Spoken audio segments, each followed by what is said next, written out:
Alright, let's get one thing straight. People have been trying to cancel Eminem since 1999 and the day he dropped the Slim Shady LP, but he's still here, still rapping, and still pushing boundaries.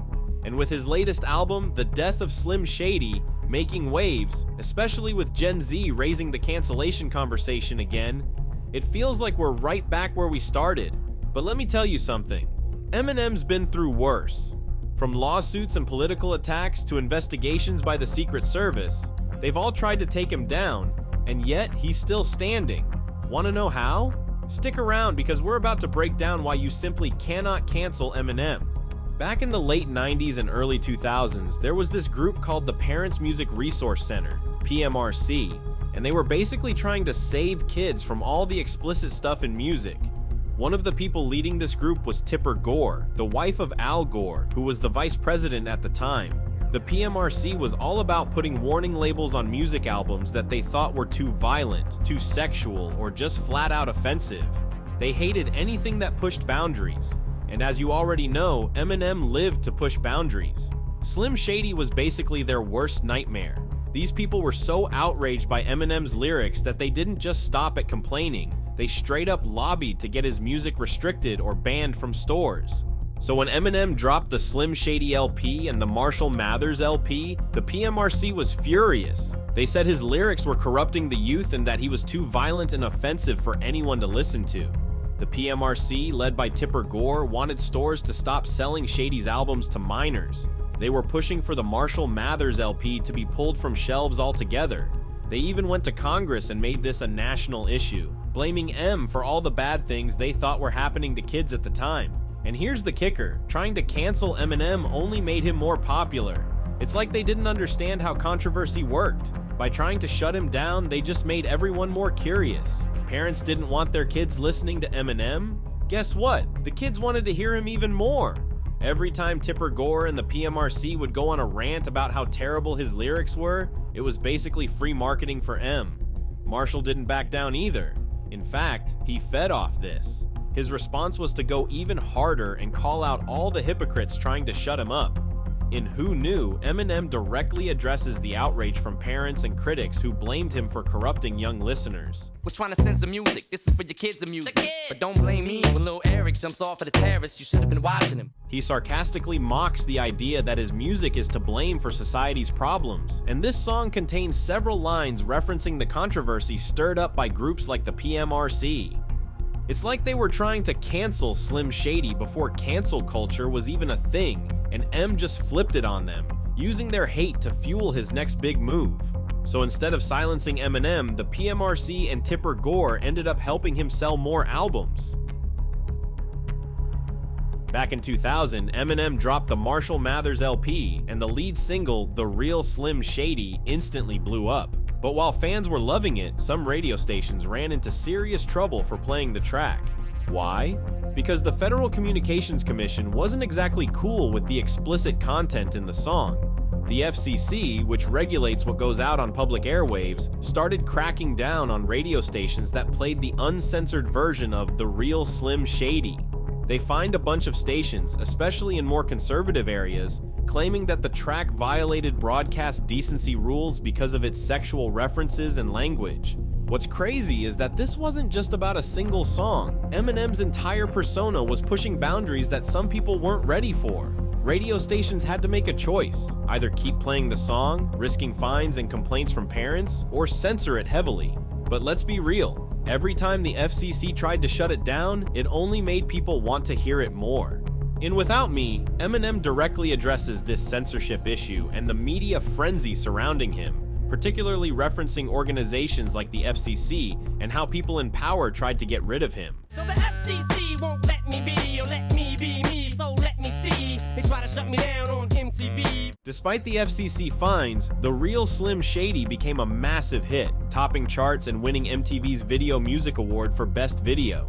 It was yet another example of how censorship attempts only seem to boost M's popularity, showing that you can't really silence Slim Shady. Just how controversial the Marshall Mathers LP was is best demonstrated by the fact that, in addition to organizations such as the PMRC and the FCC, it also sparked a wave of criticism and protest among various communities and certain activist groups.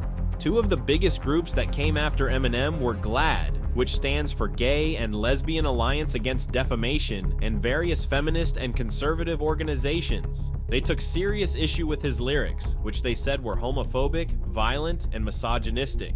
GLAAD was particularly vocal. They claimed Eminem's lyrics encouraged violence against the LGBTQ+ community, especially in songs like Criminal and Kill You.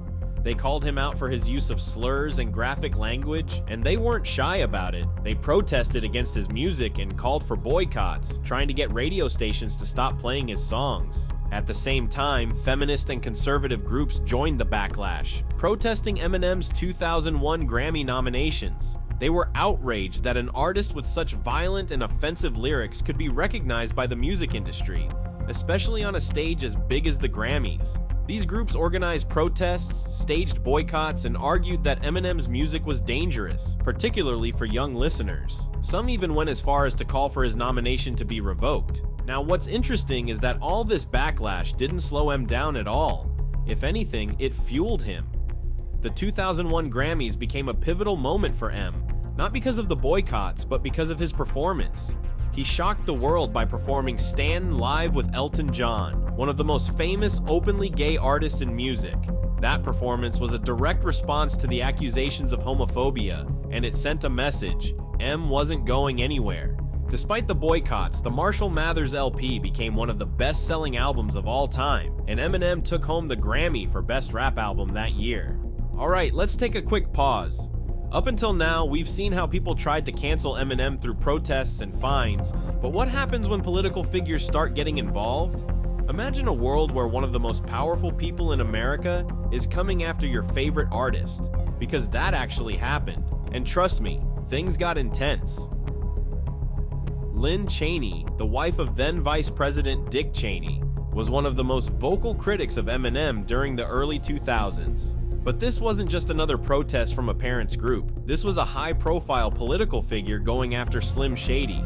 Cheney didn't like what Eminem stood for at all. She took issue with his explicit lyrics about violence, drug use, and especially the misogyny and homophobia in his songs. She argued that his music was poisoning the minds of young people and openly accused him of promoting violence against women. Her criticism wasn't just an angry letter or a public statement either. Cheney actually called for Congress to take action. She pushed for legal measures against explicit content in music, and she wasn't shy about using Eminem as a prime example of what she thought needed to be shut down. It wasn't just empty words. Cheney's position as the vice president's wife meant her voice carried weight. She even testified before Congress, where she accused Eminem of being part of a larger problem in the entertainment industry. Essentially, she wanted to give the government more control over what artists like Eminem could say in their music. But here's the thing, this political pressure only made Eminem more notorious. He responded to these criticisms in the most Slim Shady way possible, by mocking and confronting the very people trying to silence him.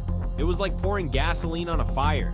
In fact, the backlash from Cheney and other political figures fueled one of his most memorable lines in White America, where he talks directly about how he became a target for the government. Hip-hop is never a problem in Harlem, only in Boston. After it bothered the fathers of God are starting to blossom. And he didn't stop there. Throughout his career, Eminem has used these attacks from political figures like Cheney to bolster his persona as the ultimate anti-establishment figure. By trying to cancel him, Lynn Cheney and her allies only made Eminem more of a symbol for free speech and artistic rebellion.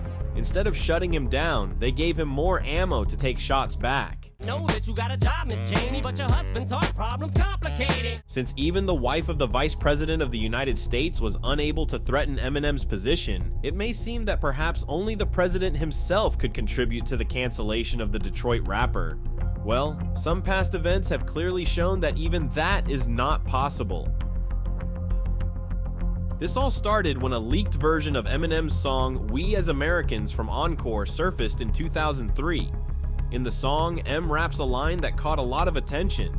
"I don't rap for dead presidents, I'd rather see the president dead.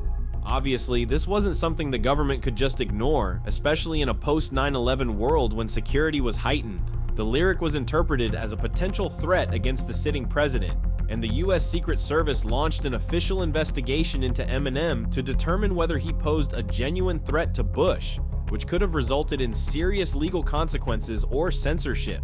No charges were filed, but the incident became another instance of Eminem's lyrics attracting national controversy. Rather than being silenced, Eminem used this and other political controversies to fuel his music, releasing more politically charged content on Encore in 2004, such as the song Mosh. Fast forward to 2017, and Eminem finds himself clashing with another US president, Donald Trump. This time, the beef came to a head when Eminem delivered a now legendary freestyle at the BET Hip Hop Awards called The Storm. In this freestyle, Eminem unleashed a furious attack on Trump, accusing him of racism, division, and incompetence. This freestyle set the internet on fire, and the media picked it up immediately. Given how openly and aggressively he went after the president, it wasn't just fans and the media who noticed. According to Eminem, the Secret Service also got involved. In an interview, Eminem mentioned that the Secret Service came to his house to investigate whether he was making actual threats against Trump. They questioned him to determine if he was a real threat to the president or if it was just performance art. While no serious legal actions were taken, the fact that Secret Service showed up at his door shows how much impact his words had at a national level. Eminem alludes to this situation in the song The Ringer from his album Kamikaze. He's heard it, cause Agent Orange just sent the Secret Service to meet in person to see if I really think of hurting him or ask if I'm linked to terrorists. In these lines, Eminem is directly referencing the aftermath of his Trump freestyle and how it led to an actual Secret Service investigation. He sarcastically describes how they came to meet with him to determine if he posed a legitimate threat to the president. The use of the nickname Agent Orange is a jab at Trump's appearance and policies. Eminem goes on to mock the absurdity of the situation, as he clearly wasn't seriously threatening violence, but the Secret Service still had to follow up. It's another example of how his words, while controversial, are ultimately about expression and art, not inciting real-world violence. Those incidents show just how much Eminem's voice can shake things up, even at the highest levels of power. It's a testament to his influence that a freestyle could lead to a Secret Service investigation. And, as always, instead of being silenced, Eminem used the incident to further prove his point, making it clear that even the president and Secret Service can't cancel Slim Shady. So there you have it. Whether it's presidents, politicians, or entire activist groups, Eminem's faced it all, and yet Slim Shady still stands. Every attempt to cancel him just seems to make him stronger, and his music keeps pushing boundaries like no one else can. Now tell me, what's your favorite controversy or moment where Eminem fought back against the system? Drop it in the comments below and let's get the conversation going.